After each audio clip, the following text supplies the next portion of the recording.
It doesn't matter why I was there, where the air is sterile and the sheets sting. Doesn't matter that I was hooked up to this thing that buzzed and beeped every time my heart leaped, like a man whose fate tells him God's hands are big enough to catch an airplane or a world. Doesn't matter that I was curled up like a fist protesting death, or that every breath was either hard labor or hard time, or that I'm either always too hot or too cold. Doesn't matter because my hospital roommate wears Star Wars pajamas, and he's 9 years old. His name is Lewis, and I don't have to ask what he's got. The bald head with the skin and bones frame speaks volumes. The Game Boy and the feather pillow booms like they're trying to make him feel at home because he's gonna be here a while. I manage to smile the first time I see him, and it feels like the biggest lie I've ever told. So I hold my breath, because I'm thinking any minute now he's gonna call me on it. I hold my breath because I'm scared of a 57-pound boy hooked up to a machine because he's been watching me, and maybe I got him pegged all wrong, like maybe he's bionic. But my fear subsides in the moment I realize Lewis is all show and tell. He's got everything from a shotgun shell to a crow's foot, and he can put them all in context, like, see this from a shooting range and see this from a weird girl. I watch his hands curl around a cufflink and a tie tack and realize that every knick-knack is a treasure, and every treasure's got a story, and every time I think I can't handle more, he hits me with another story. He says, see this from my father, see this from my brother, see this from that weird girl, see this from my mother.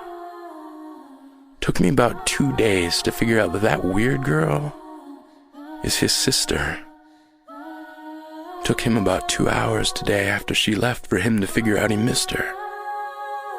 They visit every day and stay well past visiting hours because for them that term doesn't apply.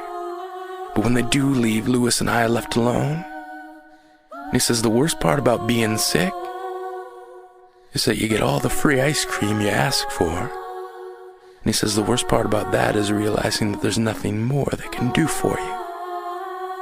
He says ice cream can't make everything okay. He asks me if I believe in angels. And before I realize I don't have the heart to tell him, I tell him not lately. And I just lay there waiting for him to hate me. But he doesn't know how to, so he never does.